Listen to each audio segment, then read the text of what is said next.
It's lights out and away we go. Everybody, and welcome back to the GT UK F1 podcast. I'm joined by David. Hey everyone. And Alan. Hello.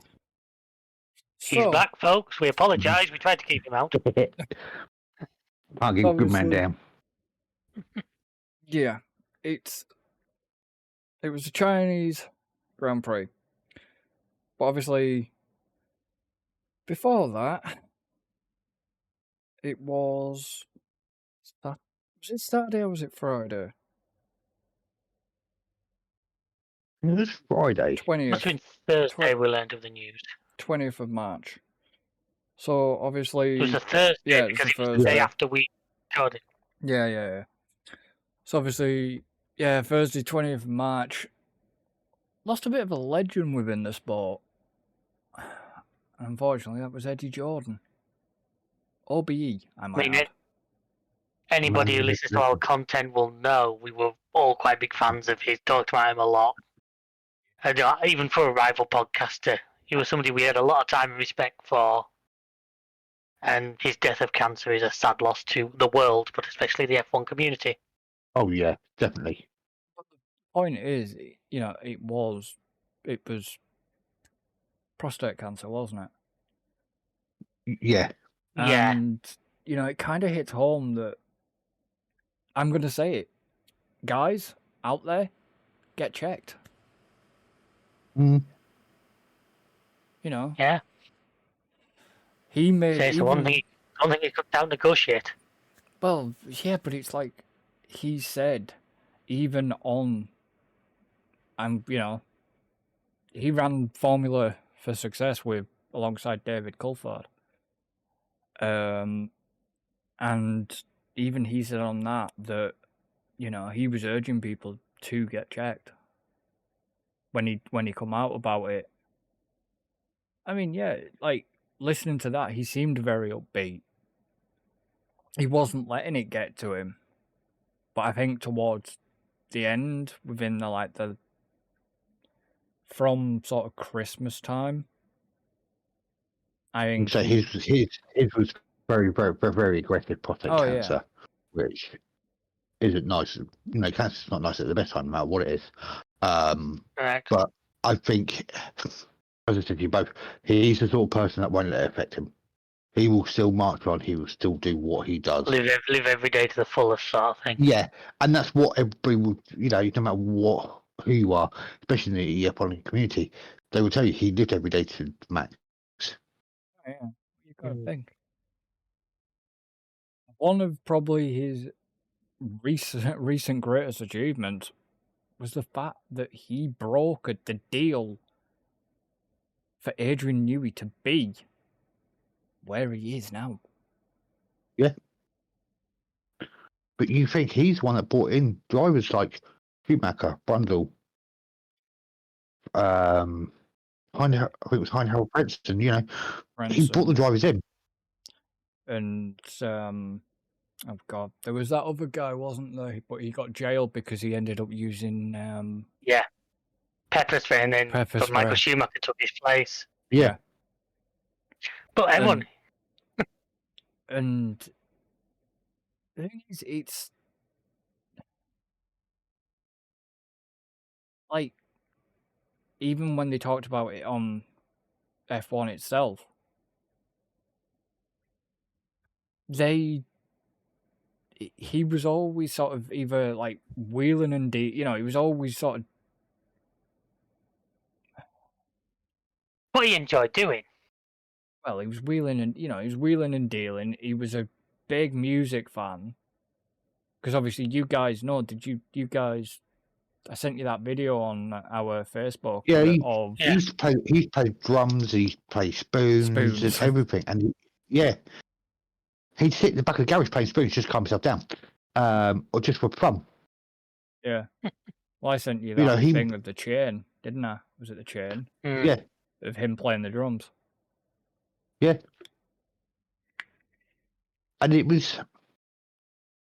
yes, he may have never won a Drivers' World Championship or Constructors' Championship, but his drivers were he had that one too. It kind of was. They weren't the team to ever win constructor title. They were never a team that were going to fight at the top. No. But that doesn't make them any less valuable. Like I say, if anything, the legacy Jordan have is the amount of young drivers they managed to bring through. Damon Hill. Yeah. Herbert, obviously our man Martin Brundle. Because, Martin, maybe you're not driving them anymore, I suppose. Yeah. I won't put the full clip in, but Discord soundboard only allows you 5 seconds. But it wasn't just drivers. He created. He brought in people with experience, from mechanics to engineers. He set up the teams, and a lot of them are still in the industry now. Oh yeah, most of them are probably still Aston Martin. Yeah. But it was like, I'd heard of I think it was Ted say, or Crofty, or one of them had said something, that if they went up to somebody that worked for Jordan and they said, well, where'd you work? They would just come out with Jordan. Yeah. And because I think he still had a big, even though when he obviously had no choice but to sell his last share. I think he always had some part of racing there. He always was part of a team in some way or another. Yeah. I think he had part of obviously Aston Martin, which was originally Jordan. Yeah. I think he had some part of something to do with the company. Wouldn't be the smallest amount, or he had a share in that company, maybe the smallest amount. But he still brought in a lot of people. Oh, yeah. And you've got to look at. You've got to look at the cars themselves. The iconic yellow. Yeah. What was it? It was the iconic yellow because he had obviously back in them days, cigarettes were allowed to be sponsored on cars. So obviously it's the Benson Hedges. Not on that one. Yes, he did have Benson Hedges on the yellow one because it was one of the ones for the Bumblebee. It was also where the famous bitten and hisses came from. Yep. Yeah, but the bitten and hisses was because they couldn't mention the Benson. They weren't allowed to advertise cigarettes. Yeah. Yeah. That's what I mean. It was part of the Benson Hedges, but they couldn't have Benson Hedges actually on the car. No, and they changed it. But he, as you said, it was the iconic livery from him, the yellow with the faces, basically. Yeah. Well, look how we had the Honda Civic Jordan edition. Yeah. Yeah. I believe they did a Honda motorcycle as well. Oh, the Civic Jordan, which was mid-90s at this point, because it was what they call the EK9 shape. Oh no, it was the one previous, sorry. I'm showing my nerd side here, but that was iconic bright yellow, and I think they fetch bloody good money now if you can find one. But then you had the night, was it the 919 or a 915? Which was that? It was one of the iconic Jordan cars. There's currently no Civic Jordans on. eBay. I asked him a question, and he just completely ignores me. I don't know them by model. I don't know them by model numbers. It was either the 919 or the 915. I think it was the 919. But then there was the Sprite livery. Yeah, which was the 191. Or was it 7-Up? Definitely one of the green and blue. 7-Up won it. 7-Up, which was 191. Do you know why the Jordan ended up with that livery? Go on. Because it was something to do with a concert that was being sponsored by Pepsi, and it didn't happen. So Eddie Jordan... It was the 191, by the way, just to... 191, okay. And then basically Eddie Jordan ended it up with it on the car. I can't remember whose concert it was. I wonder if it was was it a Michael Jackson concert? No, I'm looking. There's nothing to give it away because I've just got a picture of the guy in front of me now, and there's.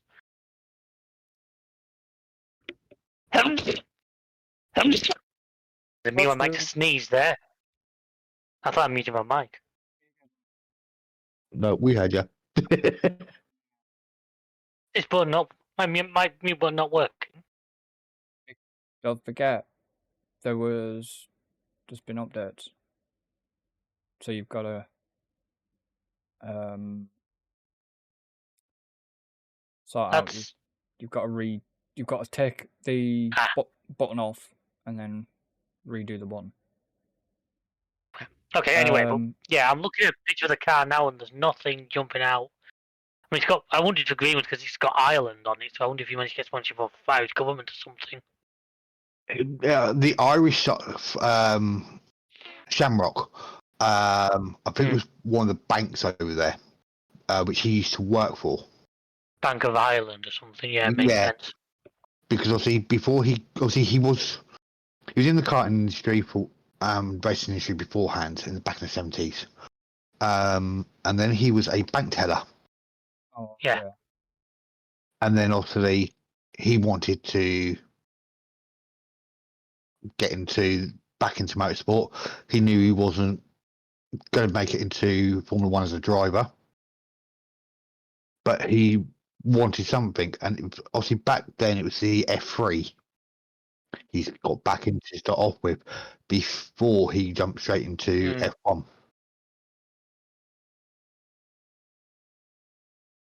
And then obviously that's where the iconic 191 came in. Yeah, well, the 7-Up was to do with it was the Formula 3000 team because they'd lost Camel sponsorship as well. And the 7-Up corporate colour was green, and it tied in with the Japanese camera. So because they also had Fuji on at that point. Yep. Yeah. So that's why it got the way it did. And Tic Tac. He's that 919 is just it's a car. It's a thing of beauty. Is that 919? Oh yeah. That 191. Sorry. Jesus Sorry, Christ. 191. Dyslexic, but there we go. You know, and it's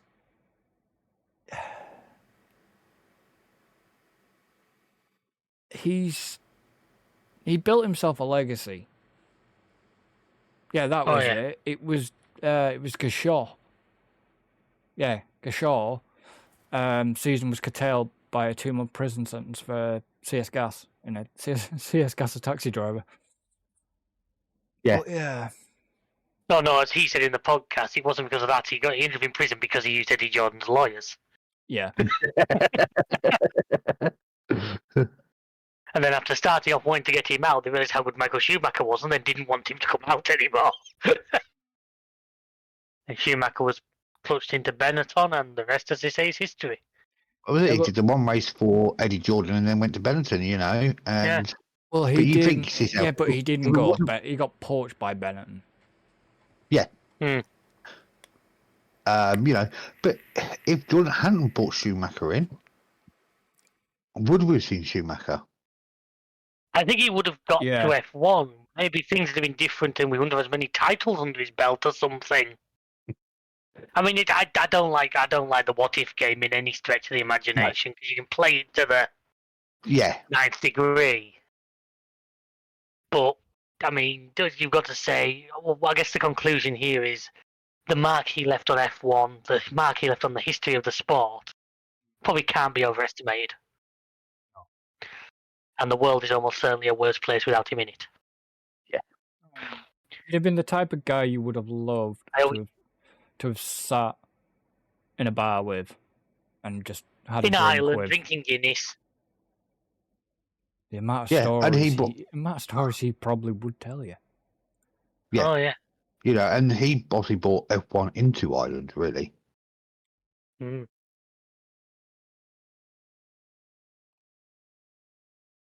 So, on that note... So we're here to talk about the Chinese Grand Prix. Yeah. On that We're note, gonna we'll get move- back to race. We're going to move forward. Obviously, Alan saw practice 1. I didn't. David didn't. I mean, you said there was nothing special, correct? No, because obviously it's been obviously sprint weekend. Obviously, there's only the one practice. So the cars aren't going out doing long fuel runs. It's just check out certain tyres that they know they're going to be using over the weekend. Now, obviously, being a freshly laid track, reserviced track, obviously, they need to get the data correct because it's brand new, basically, not been driven on yet. But there wasn't nothing that stood out to say, really. You know, Lando was quickest overall, but obviously we know they don't run the cars at top speed. You know, the cars are always tuned down. You know, the engines always switch down a bit just to save them and everything else. But there was nothing that stood out. I mean, Max finished 16th. You know,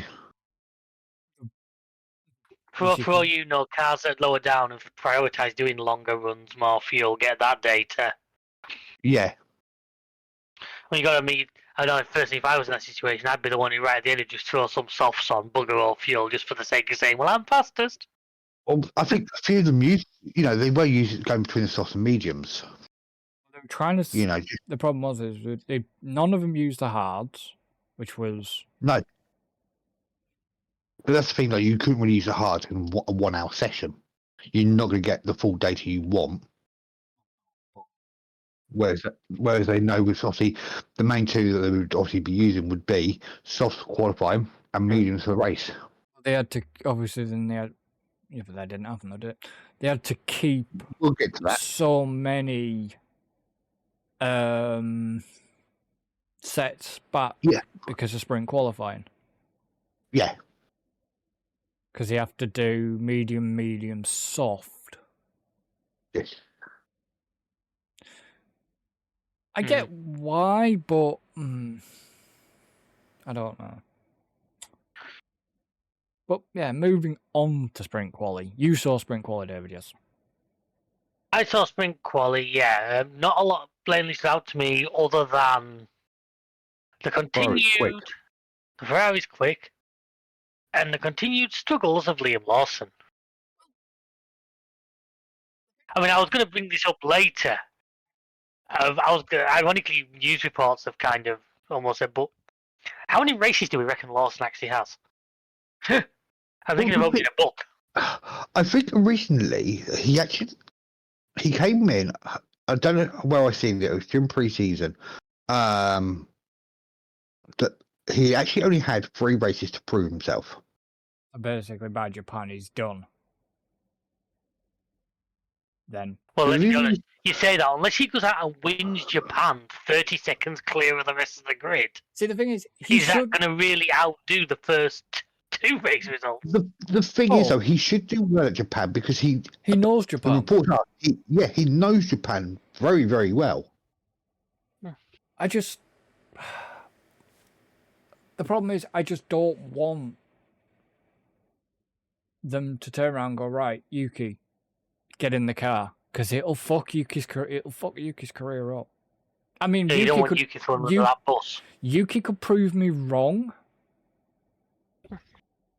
but the problem is, there's something not right with that second someone there, because you would never thought Perez would have ended up how he did, because when he was in Force India, his performance, it's exactly something's not. Obviously, the pressures of being Max Verstappen's teammate seem to come. It's Albon, Danny Rick, Kvyat. Was Kvyat Max's teammate as well? Yeah. Well, no, he replaced Kvyat, didn't he? Yeah, well, that's what I mean. Gasly at one point. How many drivers have been Max's teammate? Too many. Danny Rick.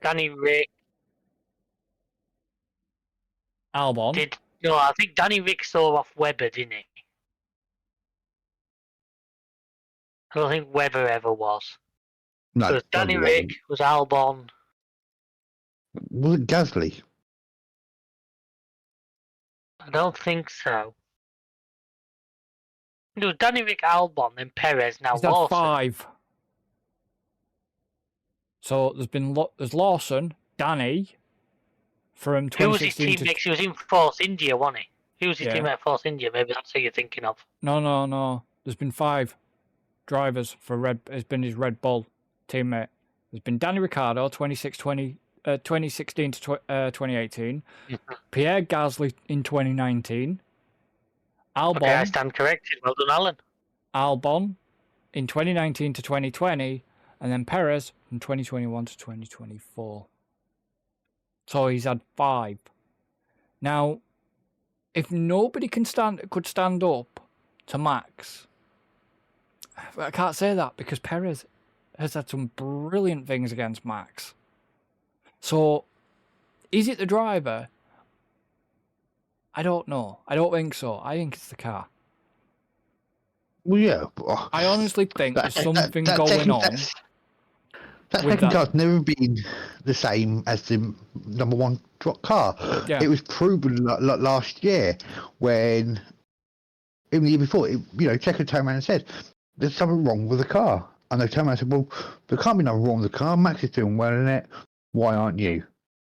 And then Red Bull finally admitted that there was something wrong with Checo's car. Yeah. It's weird, isn't it? The thing is, I just think The only thing I can think. Go on. they set him up to fail. The only thing I can think of is that car was very much designed for Max's driving style, and he has a driving style unlike any other driver. Yes, Mhm. but Can you ever recall? Was it Sainz said to Lando that the McLaren drove different? Yeah. When Sainz first left Lando, and he said to him, "It's a very different car to drive." Now, obviously, cars are going to drive differently, but whether there's something about that Red Bull that suits Max, and Max can really perform in it, but it's at the expense of other drivers. because I'm not being funny, but why would you set both cars up the same when the two drivers are completely different? Well, you're always going to start. I assume you would start with like a baseline. You'll start with a basic setup, Yeah. but then your drivers will tell you what they want out of the car. Exactly. And then you start tailoring off in the direction that driver wants. Now, there's only so much you can do. If a car's been designed a particular way, and let's say, for example, you've got a car that's very loose on its back end, and it just naturally is. Some drivers can drive that. Some can really enjoy that. Some work. Some won't. Now, you're not going to take it all the way to the end of the drivers who don't, but you'll be able to do something towards at least getting them. They will find a balance within the car. But, like I say, without studying a lot of things that I really don't want to, and figuring out Max's driving style is very aggressive. Very aggressive. Really? I'll come on to something about that later on. Now, the Red Bull clearly responds well to being treated that way. Yeah. It's a car that likes you to grab it and pull. Now, like I say, whether that's not where I was going, but yeah, we'll go with that for PG-13. Now, You're just going to say grab by the balls, really? Yeah, but whether they've yet to find another driver who truly likes cars that way. But problem is, Max has even struggled. Max has struggled. Yeah, but the trouble is, Max's struggle is third. Well, we not know 20th. Well, yeah, we know You know what that. I mean? Yeah, but you've got to, like I said before, I don't bash drivers, but I'm happy that little bastard has been knocked down 2 pegs or more. Because he was cocky, he was arrogant before he wanted, because he pushed and pushed and pushed Christian to get that seat. He gets in that seat and he underperforms. It's like, thank you. There is a fucking God out there. Are you talking about Max for a second then?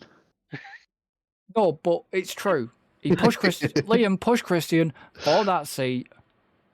They chose him over Yuki, and it's not paying off for them. I'm not being funny, Liam Lawson could really fuck Red Bull's Constructors' Championship up this year. I think Red Bull could fuck their own constructors up, you know, and that's not just Lawson. Well, don't forget they lost out last year. Yeah. Don't forget, what was it, third they came in the end? Yeah. Yeah. But that was because there wasn't that other car up there, and they can't just blame the driver for that. Oh yeah. Yes, Perez had a lot of not accidents, but misfortunes or underperformance. But in all honesty, I think it's the car. It's got to be the car. Why? Because if it's a car, you can't sit there then and blame the driver, such as Lawson. If the car's not there, if he's not got the car, how can he perform? If he's not got the car, you know, you sort of. Because good shot, Alan. Good shot. Because he isn't performing. But is that down to him or is that down to the car? That's the thing. And to me, the car's not there for him. Wasn't there last year. For me, Red Bull's downfall came when they lost Nui. No. I would disagree, and this is where I think I've come under through a lot of people. We are not going to see the true extent of Nui's leaving Till 2026. At least. 26. But I don't think that's... Because this car is basically the development of last year's car, which was the Newey-based car anyway. It's why, by your logic, Alan, in that case, the Aston Martin should have bounced straight to the front. No, because technically Newey doesn't start there until the 1st of April. Yeah, and he isn't already. But well, I'll tell you what. If the next race after that, he started there in March. Or was it the 1st of March? I thought it was 1st of April. Could have been the 1st of March. March. I do apologise. You know, it's. I wish I could give a good answer. I mean, unless we can get Christian on the podcast, which if you're listening, Christian, hit us up. I promise you, we'll take his soapbox off him. I promise. Yeah, I'd rather have Christian on the podcast than Helmut Marko. Put it that way. Oof, there would be war. Look at that next week's special cancelled. It's going to be him and Liam Lawson for a special. Yeah, but obviously you sat there and said, you know, obviously Liam's not doing so well. But if he's not got the car, how can he prove himself? It also comes to what I've said before, actually, where putting drivers straight from F2 into the top car. I'm not a big fan of that, whereas I've been proven wrong rarely, but I mean, Antonelli's not doing so bad, but at the same time... Yeah, but you've got to look... I'm willing to admit I've been proven wrong on occasion, but normally it's not. You put them into a lower grid car for a couple of years. Yeah. It's like... I think Hadji's got the right idea. Hadji's gone to, obviously, Racing Bull. You know. But you got like Behrman in the Haas. Yeah. Now, he performed well in that Ferrari at Jeddah for a one-off. Don't get me wrong. But it was a Ferrari that pretty much you kept you on the tarmac, you were going to be top half at grid. Yeah. But 2 or 3 years in the Haas, learn the trade. Then Hamilton decides to step back. Boom, Ferrari seat there and he's got experience. I think we'd have a very good driver on our hands. Unless the Chuck Guan Yu. I doubt they'd throw him straight into a Ferrari. They're more like... I think he's a fucking reserve driver Ferrari. I know it. That means nothing. You know that these days. Yeah, but he's the reserve and development. Like Bottas is with Merck. Yeah, I agree, but it still doesn't mean... I still think the best plan would be put him in the Haas and put Behrman into the Ferrari. We're talking a season or two away, yeah. See, I still hear... Either way, this somehow was a conversation about spring qualifying, believe it or not. But you opened the soapbox too early. Sprint quality, obviously Ferrari looked quick. Alpines didn't. Norris couldn't just. Norris just was struggling with that car. Yeah, I was. He was about fine to- in practice, but they changed something to set up, and it just didn't work. Because he was very. Meanwhile, Oscar seemed on it. I think Oscar felt he had a point to prove after Australia. Yeah. Oh yeah. Well, he's part Chinese, isn't he? There was a discussion in the drivers' conference. Yeah, I press saw something conference. about it after the race. Yeah, how he. They asked him to say something in Chinese, didn't they? And yeah, Yeah. you could hear the crickets. The thing is,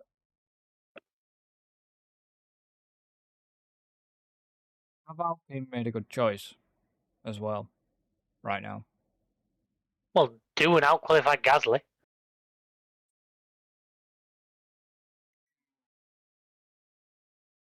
I'm kind of willing. Australia, I try not to read. It was the first race of the season, and those conditions were treacherous. When you see Sainz and Alonso go off the track backwards, Yeah. so for them lads, you see more from this weekend. Plus, I bet there's a lot of nerves. That'd be your first ever F1 race. Yeah. I bet they'd not shit for 3 days beforehand. First F1 race, tricky conditions. Welcome to The likes Formula of 1. Doohan, he wasn't doing a New Zealander as well. Yes. So he's the nearest he's ever going to get to home soil. I said it's Mick Doohan's son. He's a New Zealander in different way, I understand. I believe so. Sure. So, you know, a lot of pressure on him for that race. Now, at China, you see him sort of settle down a little bit more.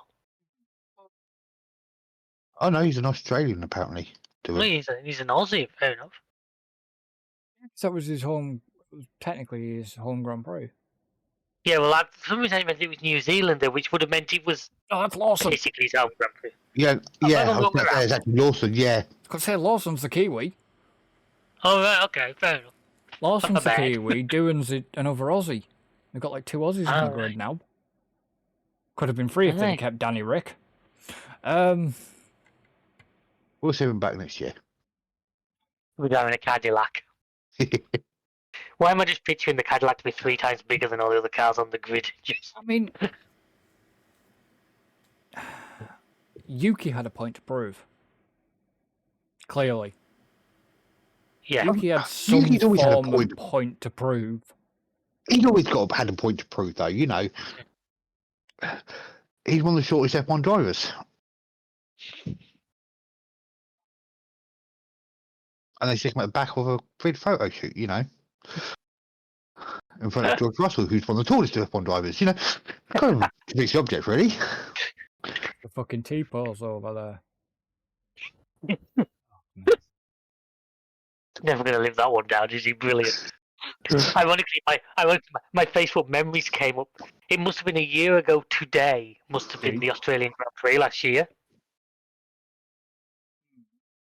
Because there was a picture of his car on its side and the shot from Toy Story of Woody lying on his side. And spot the difference, level impossible. So it must have been either a year ago today or a year ago yesterday. It must have been the Australian Grand Prix. So, like, Well, I don't know, the Aston Martin seemed to struggle. Or Alonso particularly.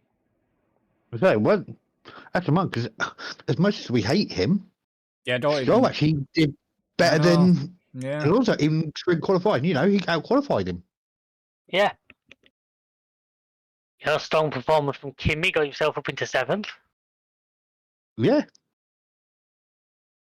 And then the rest of the grid.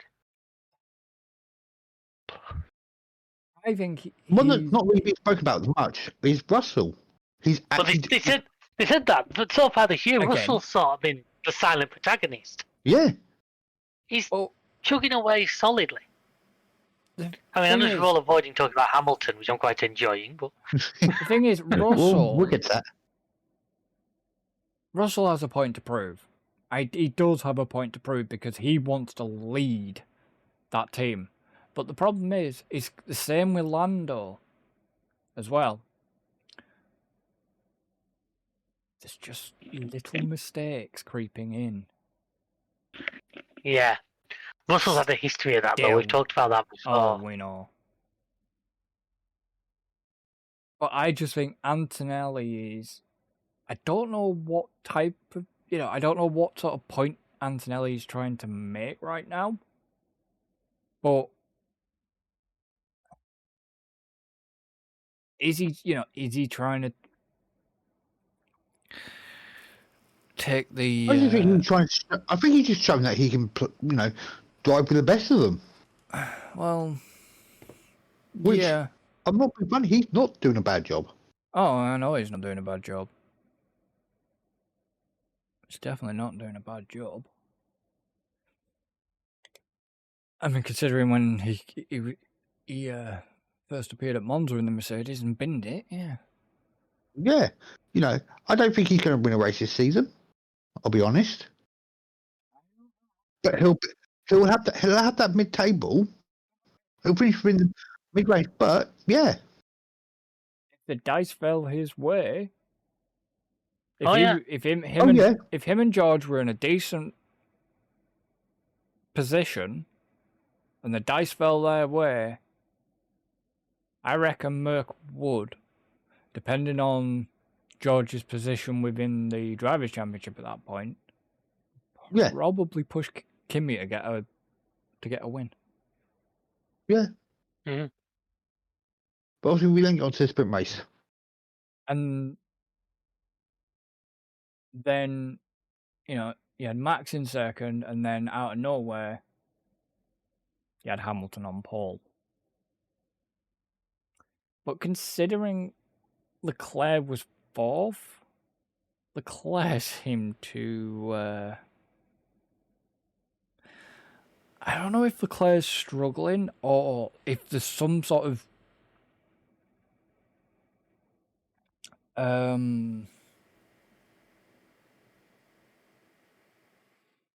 not mind games as such, but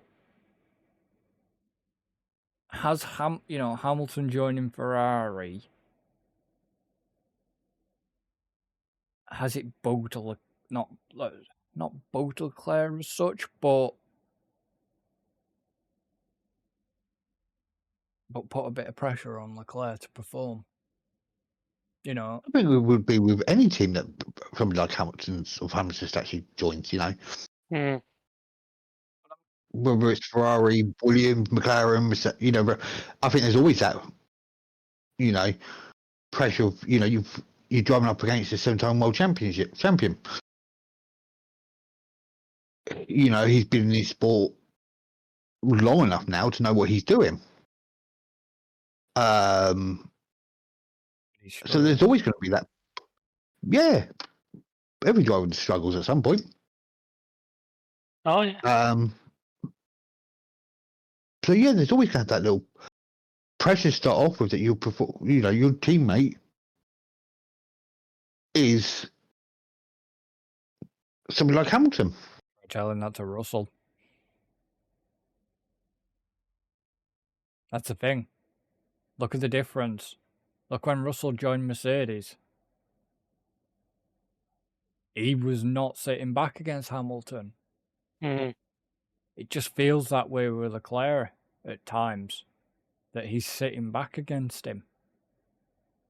He's not as... I don't know, he just doesn't seem as fighty like he did with Sainz. Him and Sainz were scrapping the shit with each other. Just, yeah. Leclerc just seems just to sit back a bit. And I wish, and I am going to say it, yet again, the broadcaster, who the fuck did they focus on most throughout the race and stuff like that? They always focus on most. I saw a lot of Hamilton. Not during the sprint race, but during the actual race, I saw a lot of Hamilton being shown. Other than, we hardly fucking saw anything of Piastri once in, Mm. They just seem to focus on Hamilton a lot on this move to Ferrari, and it's like, look, we get it. He's in a Ferrari. Concentrate on other stuff. because there was a lot of good stuff going on, and Yeah. they were just getting. You're just seeing it on a little fucking screen, a little screen on the side, and it's like, yeah, okay, we're gonna get replays, but I don't know. There was just a bit, yeah. I mean, okay, we'll get onto the sprint race, but yeah, I don't know. It was just there just seems to be too much on Hamilton within just because he's That should moved. die down once. You hope. Fucking hell, it's I always mean, the main race reason I focus on Hamilton so much is obviously because of the result from the actual sprint race. But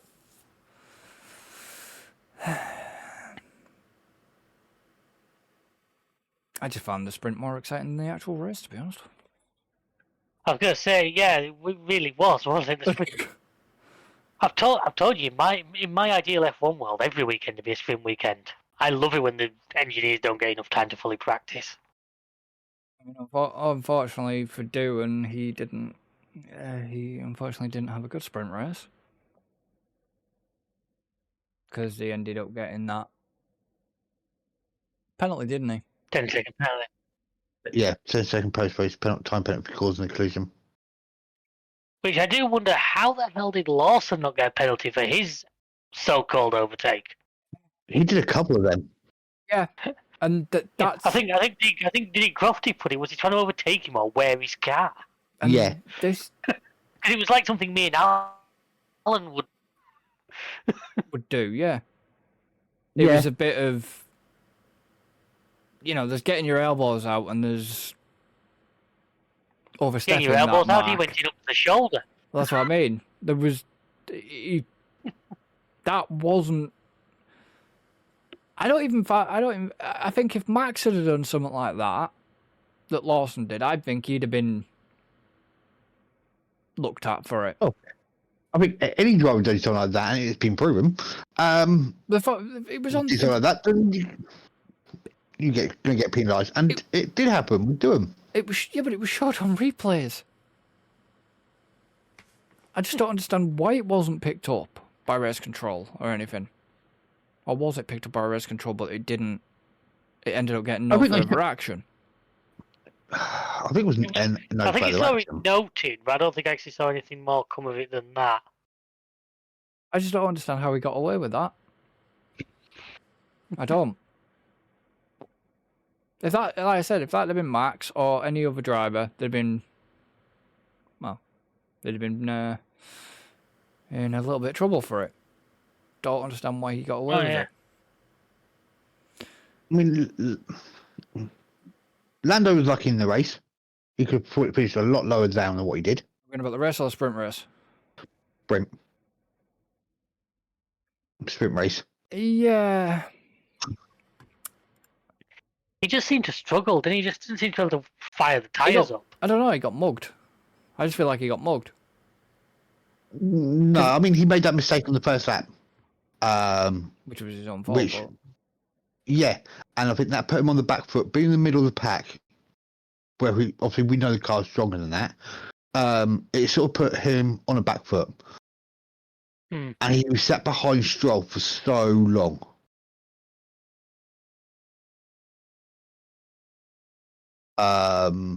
Which didn't help him. Now, obviously, we know that all the cars that weekend were struggling the medium tyres on that race. Yeah. Especially when you're sat behind other cars, you get the dirty air, you can put more pressure on your tyres and everything else. So that doesn't help. No, but it was a little bit weird that the mediums, they weren't lasting. No, and I think a lot of that was obviously it was a freshly resurfaced track. Normally a lot of tracks they do certain sections, but they did the whole thing. And the only really support race they had was the F1 Academy. There may have been a couple of other races, I'm not sure. Plus the heat, and obviously we're not used to being in China at this time of year. No, China always was early. Japan that's moved around. Japan was You know. moved around. China was China was always like second or third on the calendar. no, well, it was a little bit later on. Was it? I always thought it was still fairly early. I think so- Japan that's come from right at the back of the calendar to the front. Yeah, Japan's been shifted. Well, They're trying to. Japan The problem is with Japan is last they're trying to mess with the weather. They're trying to beat the weather and not have a repeat of last year. Yeah. Well, last year Japan was the 4th race of the season. China's 5th. Was Yeah. it? No, I thought Japan last year was the back end of the season. No, straight after Australia. It was Christ. Bahrain, You got to think it was Bahrain, Saudi. Australia. Yeah. But I mean, yeah. I just like we say, Oscar definitely had a point to prove. yeah, Lewis obviously got that monkey off his back, which I didn't expect to come that soon. Yeah, to be honest, I kind of expected Oscar to get him. I expected Max. There was one point where Max was closing him down at a fairly good rate. Yeah. Clearly, must have burnt a good chunk of tyres doing it. Yeah, and I think that was the problem he had, was obviously the tyres went. And obviously, And you can tell that when Oscar caught him quite quickly towards the end, and his tyres dropped. I mean, it's too early to say, but Sauber are not having much luck right now. Well, they've already got more points than they did last season. Yeah. So by that token, they're doing amazing. Obviously, Sainz had a bit of a difficult sprint. Yeah. Basically, we can overstate this. But if they're part of my fancy team, they didn't have a good weekend. Yeah, that's about right. Is the theme of Got to say that as well. But again, yes, okay, it was only 19 laps, but it was actually an interesting 19 laps. So there's more action in that. So did you see qualifying or not, David? I didn't know. Right. I didn't. Sorry, just with the time I had of the weekend, choices had to be made, and qualifying, I'm afraid, didn't. So it's going to be me and Alan on this one then. I mean, I'm looking at the results in front of me now. Obviously, there's the qualifying, not the grid, because that can change. But obviously, Lawson dead last. Yep. Standing out to me is Isaac Hadjar getting up to 7th. I mean, You know what he's doing? He's doing He's quite. an he upper missed course. that He in was the left first with race. quite a point to prove, wasn't he? Yeah. And then I think not only with what happened, but then Chris's favourite guy's comments afterwards didn't help the situation.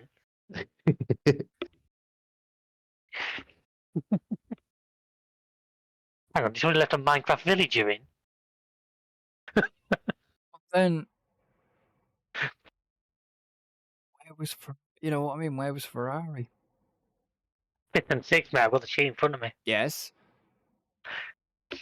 but considering what the pace that Hamilton had during that sprint, he should have been at the top of that. He should have been at the top. Yes, I agree. But obviously, a lot of teams take the sprint as a chance to have a look at the setup. Because now the cars come out of park Ferme between the sprint and regular qualifying, don't they? Yes. Yeah, so they know then they can make certain changes to improve the car, and a lot of teams do. McLaren being one of them.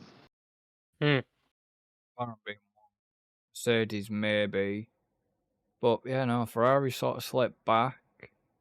Obviously, that's the first time was that the first time Hadjar out-qualified Yuki? I believe so, because I think he was at.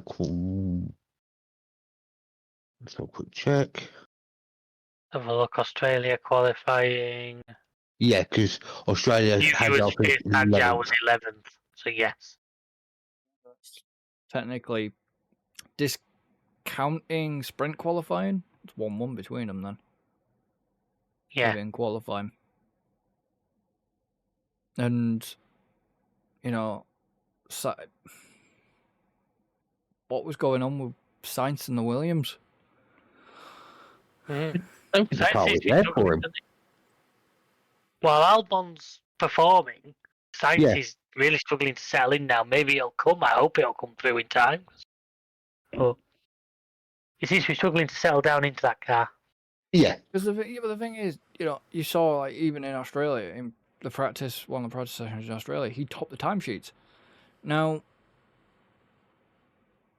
whether, you know, yeah, okay, it's a different car for Sainz, and obviously Sainz and Albon, that second car won't be suited around Albon, you know, to fit Albon's driving style, because Sainz has a completely different driving style to Albon. I think that's what it could be down to. Obviously, Sainz's driving style, is it suited for Williams? Maybe now we're going back to what we were saying about Yeah. Lawson here. But I reckon he'll get. I reckon within the next couple of races, once he's settled in more better, I reckon it'll be completely different. It's just with Sainz, I just think he just, you know, you've got to think he's gone from Ferrari to Williams. You know, he's gone from, I can't say a powerhouse, but a completely different setup of how that car is to what the Williams is. And I just, Sainz took that on as, well, joining Williams as like a project, shall we say, because I don't know the exact words. You know, he wants to bring Williams back up to where Williams should be. And I think he will. I think he'll do it.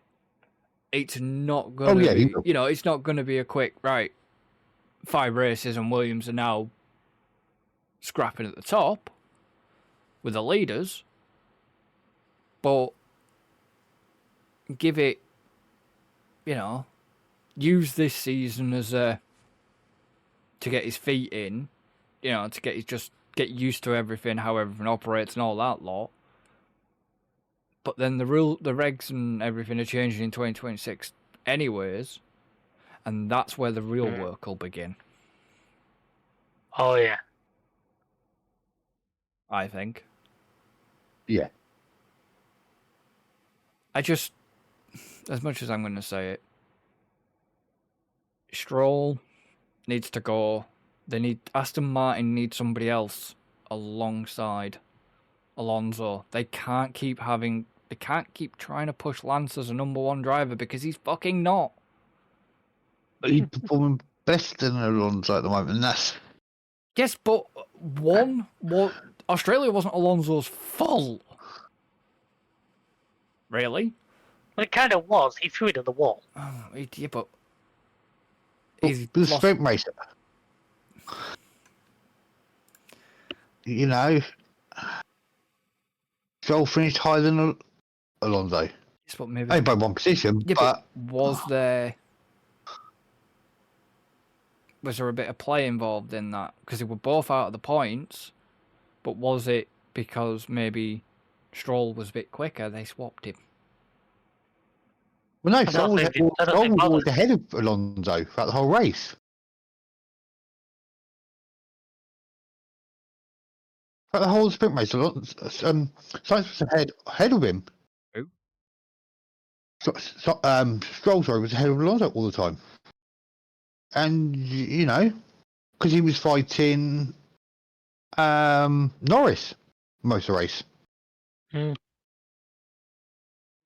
Well, I don't know. I just think it's time to get, like, Drugovic into somebody else. Give somebody else a chance alongside. Well, just if you're saying that for 2 or 3 seasons, but alongside Alonso. Yeah, it's not going to happen. As long as his dad owns that team, Stroll will remain within that team until he probably gets bored. And that's a seat blocking, really. As I said before, you could trade out about a few on the grid. Let's see to one of those. I agree with you, but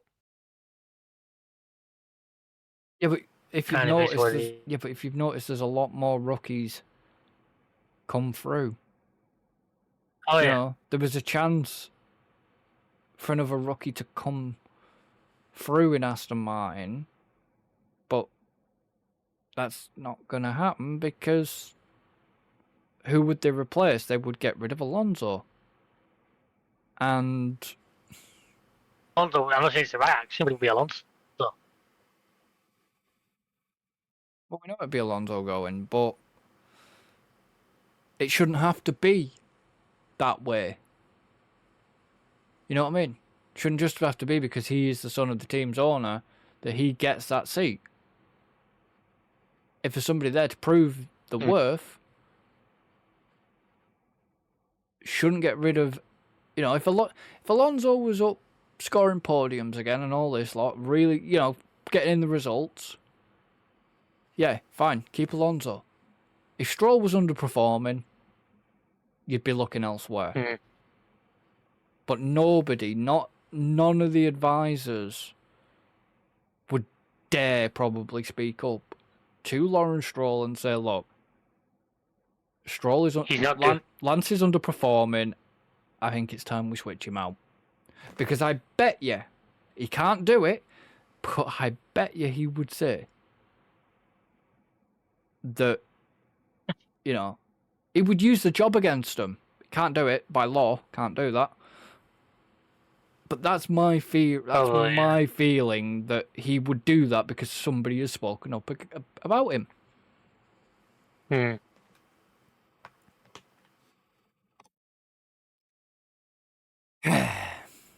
But yeah, back to what we were talking about qualifying.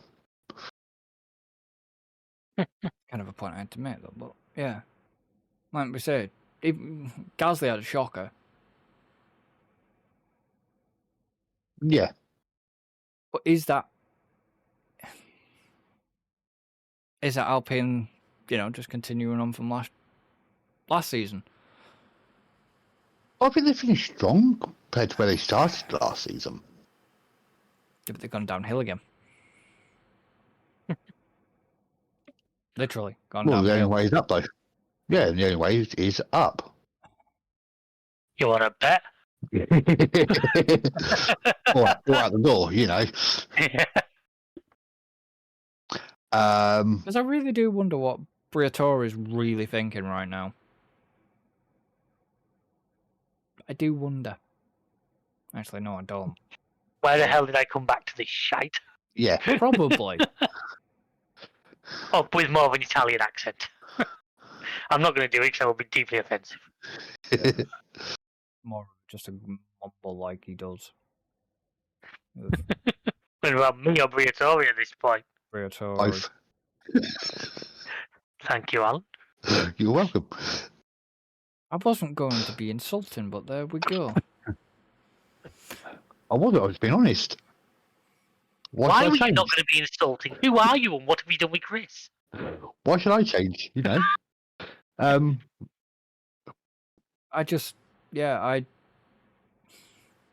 Either they've made a mistake, either they've screwed up already with that car, or they're not bothering with that car because of 2026. I think there's quite a bit of stuff people are working on 2026 cars. I think like I said it before this season, you're not going to see a lot of development this year. You'll see very small developments, I reckon. Because you've got to think as well where Merc are now. I reckon they'll do a small development. Red Bull will do a small development. Williams would possibly do some. Wow. Yeah. I mean, Williams. Hulk's doing well. And Zach Sauber. Yes, but that we figured, to be honest. In fact, Bortatello's not performing terribly, I don't think. No, I mean, Bortoletto isn't unless he gets crashed into. I mean, this race, he actually finished ahead of Hulkenberg. Okay, only by 1 place, but still 1 place.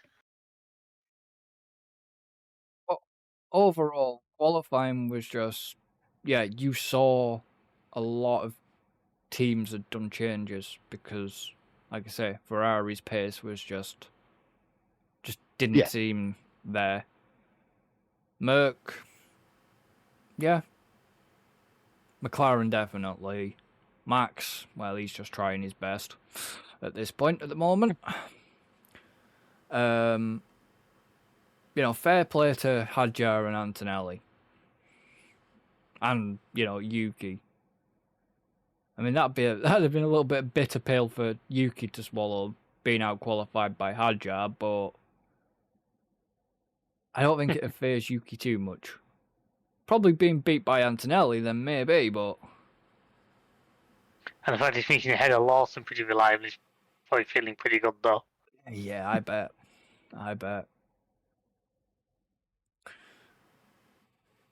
So Hadjar actually out-qualified Yuki by a good half second. Mm. As you know, Hadjar had a point to prove. Oh, yeah. And bounced back for, you know, proving a point against a certain person who I won't mention. And if you two mention, you will not be allowed on this podcast again. Don't. If only it was that simple. Oh, yeah, I know. I know. If getting kicked off the podcast was that simple, then... You know. You'd miss it too much, David. You'd miss it too much. But look, you know, like looking through the starting grid, it was a mixed up grid. Apart from the two Ferraris deciding to go 2x2, but the rest of the grid was very on the Aston Martins. But apart from that, it was a very, very mixed up grid. Yeah. Which I think I put down to largely the lack of testing time, which is what I say is why I like stuff like that. What happens in Japan now? I mean, Oh. honestly, who got driver of the day? I want to know that because I didn't see it. Really? You mean Antonelli? Antonelli, yeah. All right. I didn't see that, so. My vote actually went for Oscar, but I don't Mine disagree did. with Antonelli. No, and again, No. he's performing really well.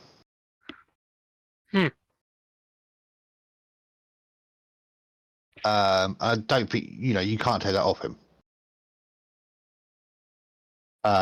You know, he's finished in the points again. Yep. You know, and I reckon he'll carry on finishing in the points for the rest of the season. No shadow of doubt. Unless something really dramatic happens. When you consider that Mercedes are sat second in the team standings right now. Yeah. You know, without one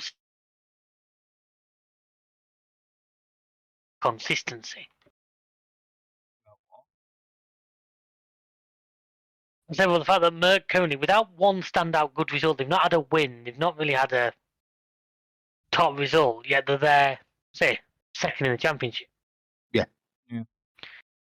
Because unlike some of the other teams, they've got both drivers up there scoring points week in, week out.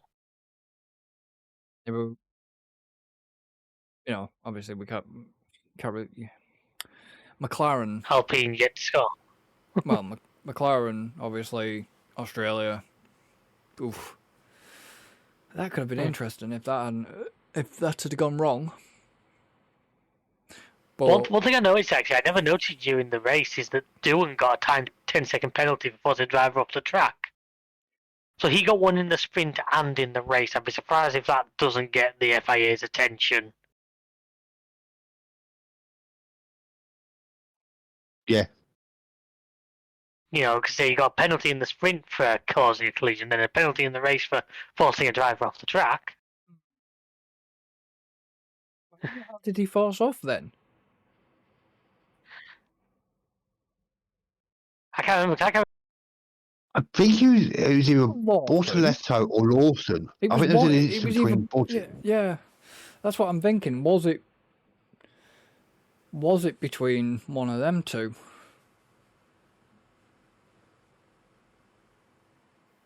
I think it was Bortoletto. No, I thought didn't he do wasn't there a coming together? Wasn't that the sprint with Bortoletto, and he spun him round? Or was that the race? Oh, that was at the end, I think. I Hmm. think that was a sprint at the end. Literally, at last lap, wasn't it? Come down the straight at the hairpin on straight. Yeah.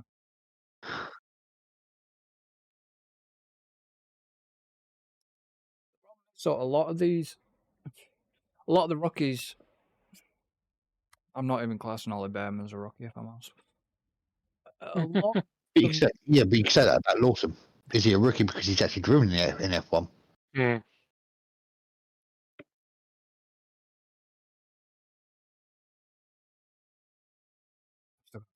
I think I stumped him there for a minute. Class him as a rookie. But the problem is the F2 cars and the F1 cars probably will handle a lot differently. And plus, there's a lot more power in an F1 car than there is an F2 car. I think that's where they're struggling. And one interesting note I am going to say is things could have gone very differently for Norris. Oh, aye. So, obviously, Alonso DNF because his brake one of his brakes caught on fire. Yeah. Yep.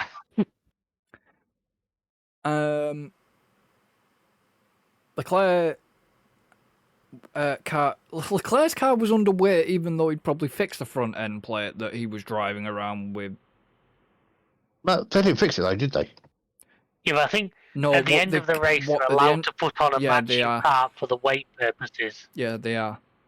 But he was still a kilo underweight. Kilogram underweight.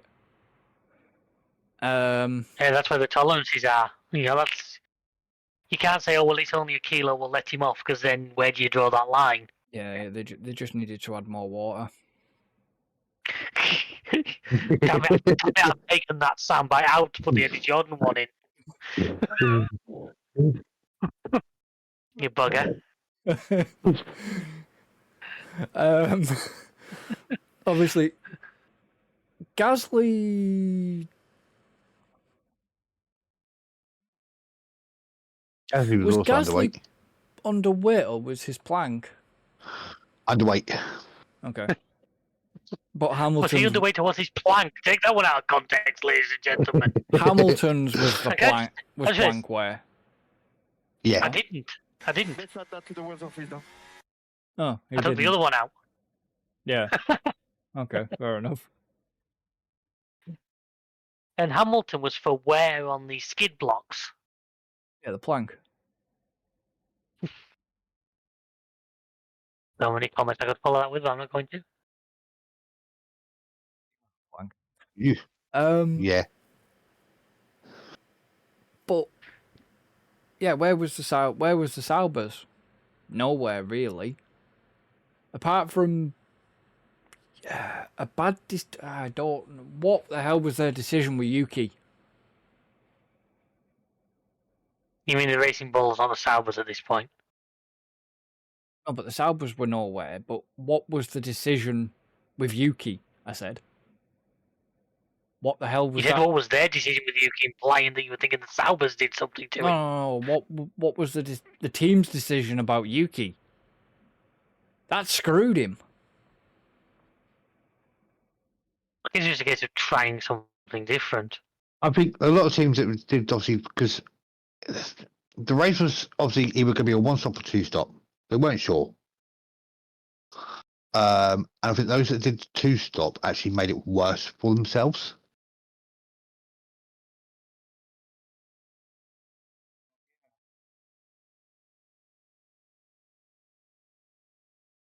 I mean, fair play to Ocon is all I will say. Oh, yeah.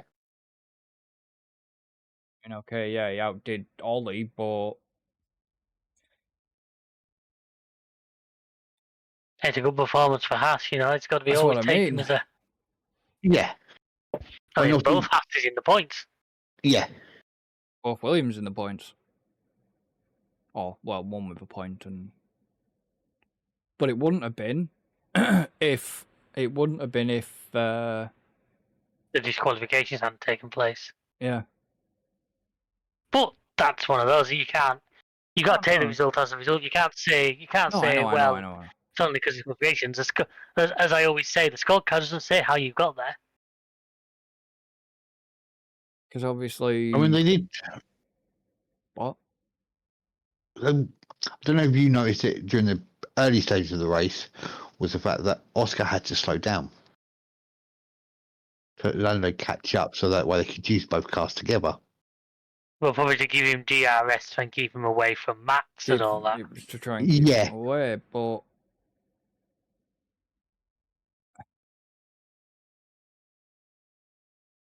the problem is, and that's the thing, Oscar's a team player, is what I'm going to say. Oscar is a team player. Compared to Lando, where Lando turned around and said, we'll tell him to catch up then. Sort of thing. Yeah, I get that, but obviously, I think in that incident, which is obviously from last year, they basically were going to swap the drivers over. Now, whether you agree with it or not, you're out leading the race by 9 seconds. You've got to slow down to let your teammate pass because he did the first part of the race. So therefore, all from the start, so therefore he can carry on leading the race and win it. Was that a bit harsh on Lando? Possibly, yes. So I understand why Norris was like that. Yeah, but wasn't that enough? Was that not Australia? Hungary. Hungary on it, yeah. You've also got to think the difference between then and now is at the time, it was looking like Lando was going to be in the championship battle. Yeah. Oscar wasn't. Now, at this point in this season, we're too early to be calling them things. Yeah, I said at the time, if Lando had lost that World Championship by a couple of points or something, they'd look back at that Hungary and think that's where Yeah. Oh, yeah. they threw it away. You know, whether that's correct or not, that's definitely how it would look to anyone So, who didn't know the full context. you know, Max qualified 4th and finished 4th. Again, Russell finishing 3rd.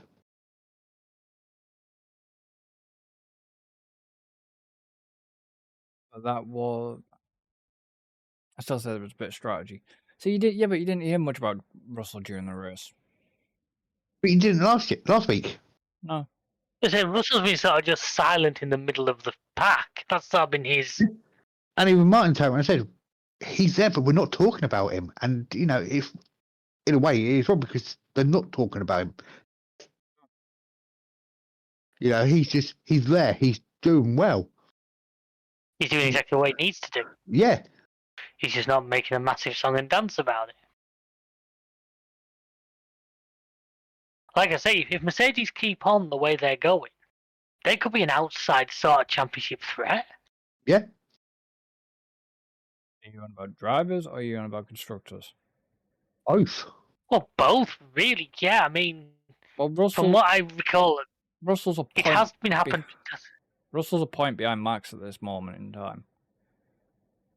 Max Exactly, so they're far from out of it. is Math's not good. Lando's 44, Max is 36. But Oscar... 8. Eh? 8 points. Oscar's rising up and all. I think Australia did Oscar some damage as well there. Oscar Well, yeah, I mean, Oscar would he's be got higher 1 up. or 2 points. Yeah. But problem is with sprint weekends. When you see the thing is, you see the likes of Albon sat in 6th. Yeah.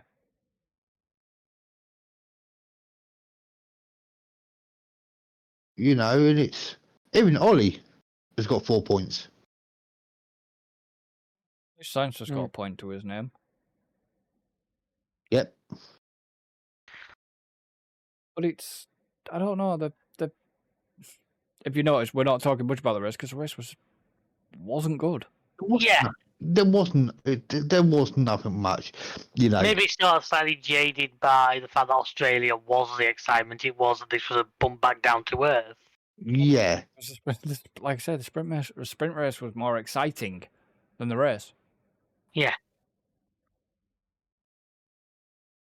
And Well, the thing is, there wasn't a single safety car. There wasn't a virtual safety car. there was yellow flags, but they were for here, there, or whatever. You know, yes, okay. Leclerc lost his side end plate. Yuki had to get On the very first lap. Yuki had to get a front wing because it broke. It exploded. Yeah, it broke in a really weird fashion. I don't think I've ever seen one fail like that in. It was just going down the road and it broke.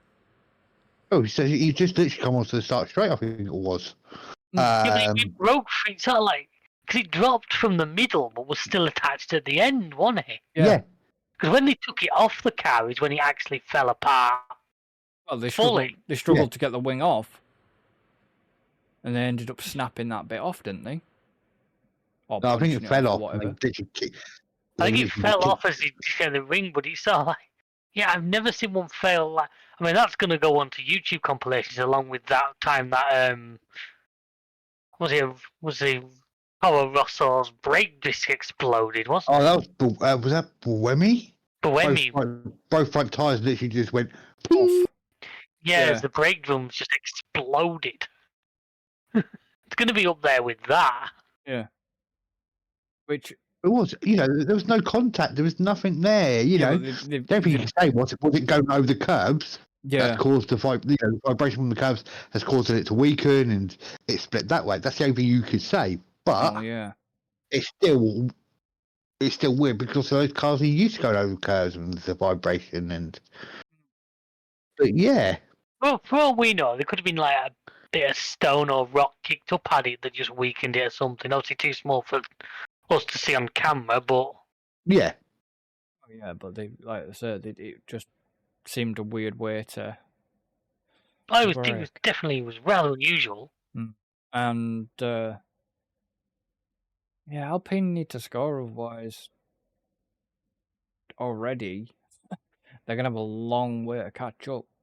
Alpine are the only team that are pointless right now. But as we said, the only excitement was actually after.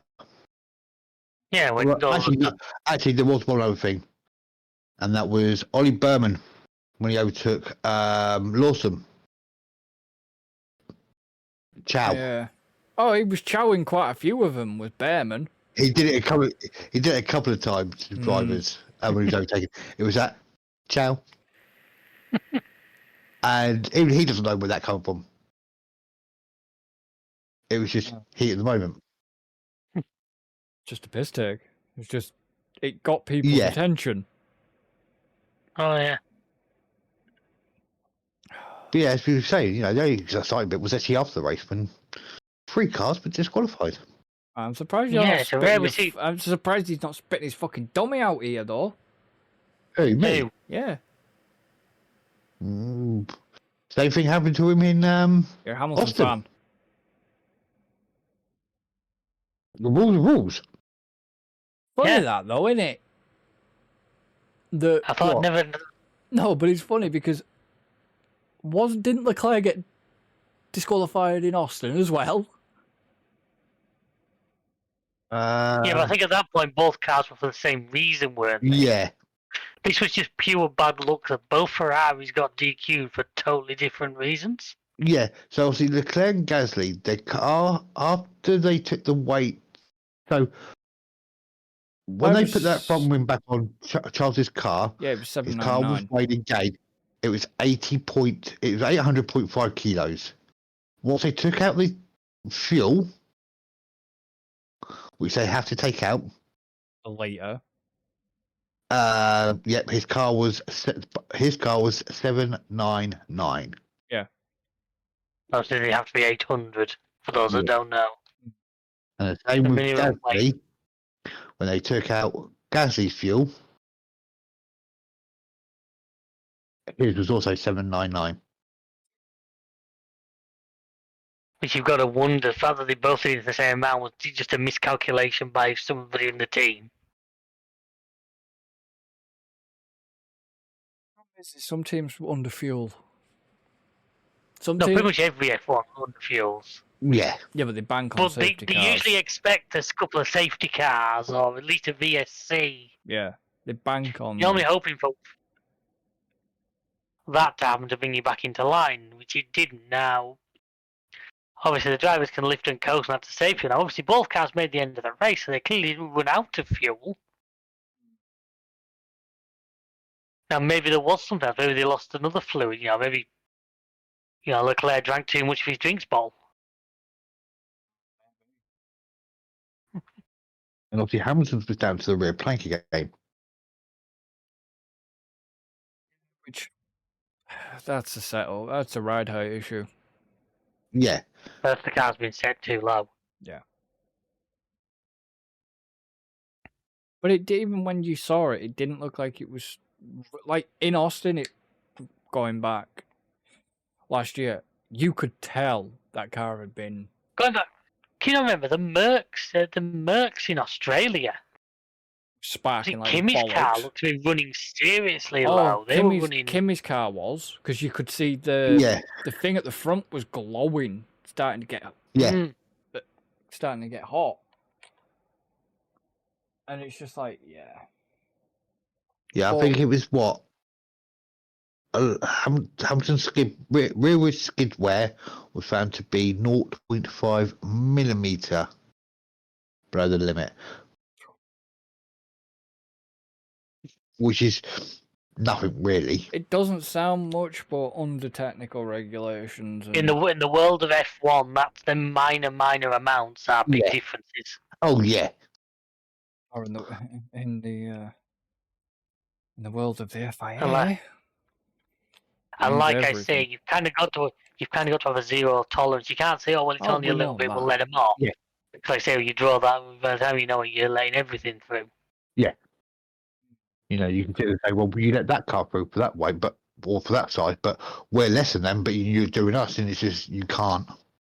Nah, your rules are your rules, and you stick to them. Wish we could say that. I wish we could hold that to a point, but that's not the case. Leave the soapbox alone. We're so close to being done.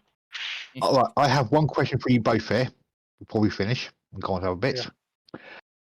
Obviously, the fastest lap was set by Hamilton Yeah. on lap 41. Now, obviously, we know they don't get points for it now. Should that actually stand and not go to Norris? No. Illegally when he set that lap. You cut out. I didn't get anything you'd said. I said you don't know that the car was running illegally when it set that lap.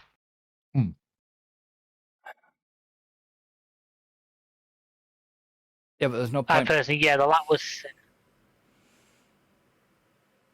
Yeah, no, the lap should just stand with Hamilton, not get transferred. Yeah, that's why I think we're on the same page. Yeah. It's just something which I saw obviously on the thing, fastest lap was Hamilton, and it's just, was it or wasn't it? Should it stand or not? Now, here's a question: do we have a new lap record for China? What was the first one? What is the current one? If you want the answer to that, you're gonna have to give me 2 seconds. 1, Yeah. 2. I thought so.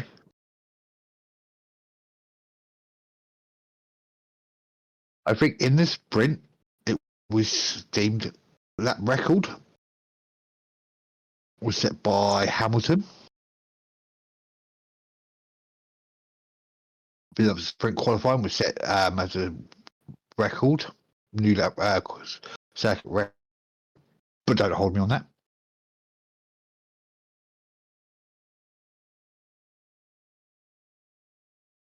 The last lap record apparently was set by Michael Schumacher in 2004. Oh. I believe it was 1 minute. I want to say yes, it was. I'm like, we are waiting. Carry on saying what you're saying a minute. I think the lap record is a 1:31, but like I said, don't hold me on that. It's a low 1:31. Well, the fastest lap set by Hamilton was a 1:35.0. Yeah. According to what I'm reading here, the Grand Prix circuit, the fastest lap, 32.2 set by Michael Schumacher in the Ferrari F2004 in 2004.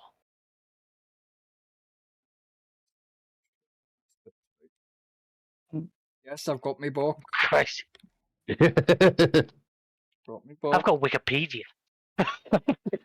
Yeah, but this is where I'm. I don't want to. Actually, let's have a look at something. Right. 2024. Lap record. 1 minute 32.238 seconds. Michael Schumacher. Michael Schumacher, 2004. So yeah. So I was correct. So yeah, it would be a new lap record. No, because according to Hamilton's was a 1:35 during the race. Did you say Schumacher was 1:32? Yes. Yeah.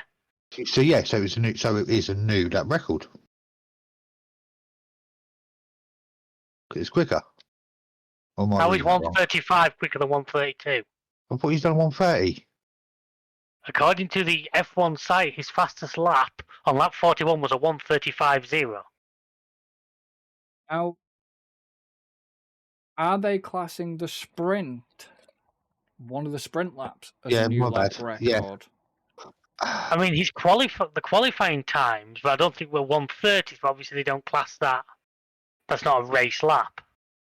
But are they classing? No, I must admit, I don't have fastest lap for sprint here. No, but are they classing the sprint as a new lap record? That's the thing that I'm wondering here. Well, I can't imagine anyone's lap in the sprint was 4 seconds faster than his fastest lap race. His race fastest lap race.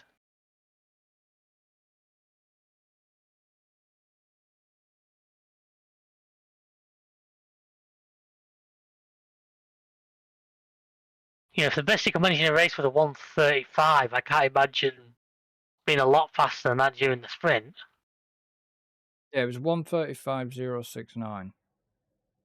Was during the race, yeah.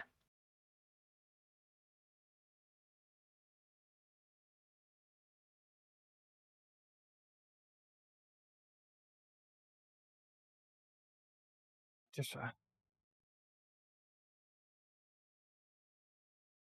I don't think they'll take sprint race. Because it's completely different. Because obviously, with the cars doing a sprint race, it's not fully loaded with fuel because they're only doing 100 kilometers or 19 laps around China. So therefore, you can't really sit there and say, no, the lap record.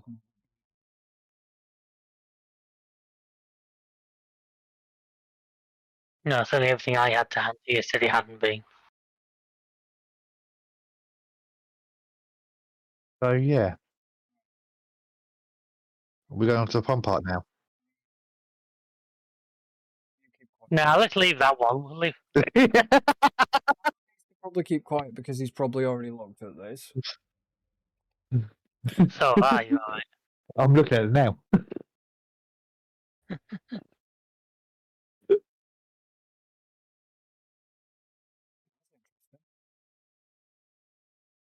Hang on, who's that one? Yeah, he's a lot I work. He's a lot I work with, Simon. Yeah, well, you can bugger off. See, but only because he played the no negative chip already. That's why he had a good one. Yeah, but if you look, he also won Australia as well. It wasn't. Why didn't I see that name in Australia? Well, he wasn't. He's only added it tonight, but he obviously adds in. And they did that last year. Yeah, it didn't do that. He must have changed that because, like I say, he only literally sent him a message just before the podcast. Well, next time, do it bloody afterwards. So interesting. So yeah, only because Simon, he played the no negative. That's how he got away with a hell of a lot there. Well, no, because if you look at it, he didn't have any negative points on there anyway. He played the no negatives. Yeah, but he didn't have any negative. What Alan's saying is, none of his would have scored negatives anyway. If it was no negative, it would just come up as 0. Yeah.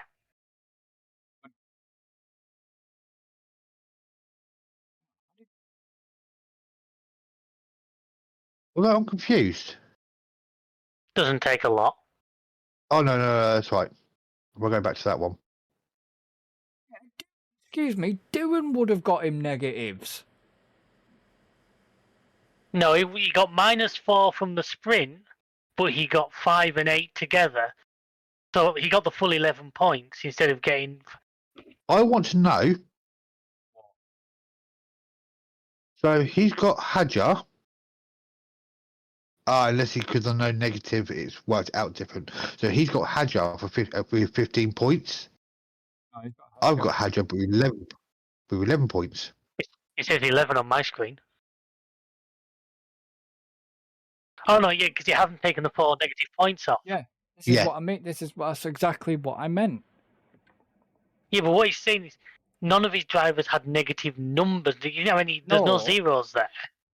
Well, yeah, Hadjar for me has only got 11, whereas he's got 15. So it's not taking the negatives away. That's what. No, it won't. Yeah, well, fair enough to him. Yeah. He's lost that chip now, then, hasn't he? That's it. Yeah, it's a very early. Exactly. It's a very early one to play that. Yeah, there's a couple of people that have played early chips. I'm thinking, not thinking well about this one, well, are you? Yeah, because Sainz scored me. What did Sainz scored me? 8. Yeah. Sainz got me 8. Otto got me 7. McLaren. Good old Hog got me 2. I mean, poor David got obviously -24 for Charles because he had him on 2 times. Oh, David, you knew what that was gonna do. But to be honest, you're not going to expect the team to get disqualified, so. No, and it was well after the race that we learnt of that. So I left it to Charles, who's normally a fairly safe pair of hands. And obviously, so he lost 16 points. 16 for Alonso again. Yeah. Yeah, so I'm, the only way he's up, as the song goes. But he scored more points this weekend than he did last weekend. Yes. That's not difficult, is it? Obviously, you. I have made some team changes before Japan. It won't show in that, obviously, since that shows the result from the. Yeah. But I have made a couple of changes, so we'll see. Watch me now do even worse with the changes. Yeah, I'm keeping to my tip. My drive lineup isn't that bad. I didn't think mine was, but so far this year. So obviously, yeah, Alan, and then Look, I had to dethrone Alan somehow. I just had to bring in a ringer. I mean, obviously, Chris got more points than me this weekend. Morgan lost point. Adam, He lost points in Alpine.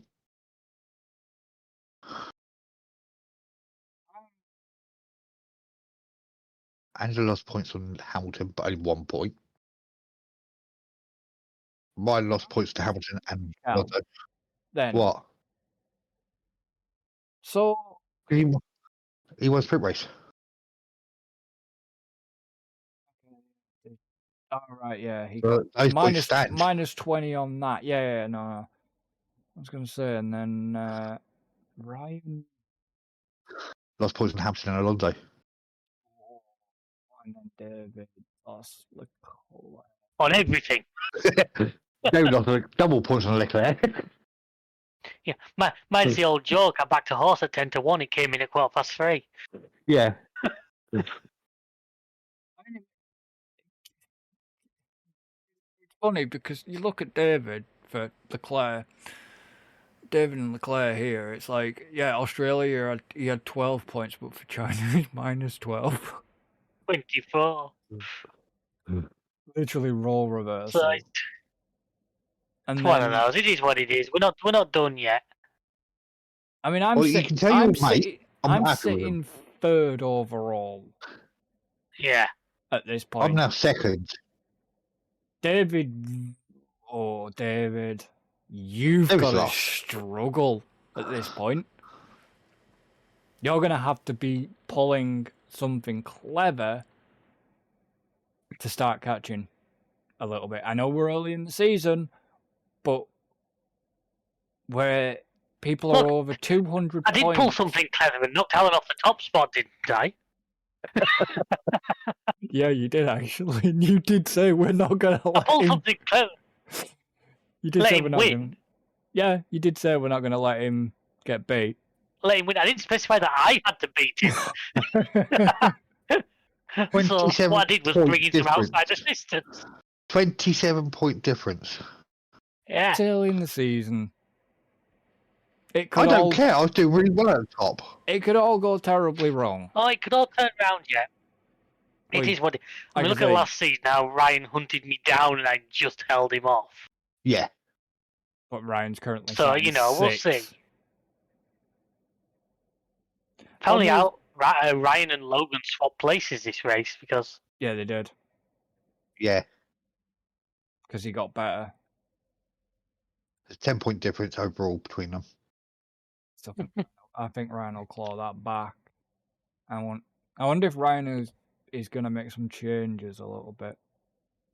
I don't know. I have spoke to him about it. If I was Ryan, if I was Ryan, I know one change I'd make. or And the if- same one that I've already made. And if I was David, I would know one change I would probably make. You know what the What's that? annoying thing is, and I haven't looked 'cause I dared, because I made 3 teams. And obviously we're only allowed to run one in the league.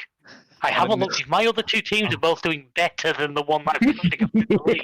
That's the problem. I've only made one. I only made one team. Because I was only ever going to do the league. And, yeah, I mean, still, still, what, 22 to go? Yeah. Out of a 24 race season? Fuck's sake. Jesus. It's going to be a long season, boys. Oh, it is. So, have you got anything else you guys want to add? Yeah, I want to kick Simon out.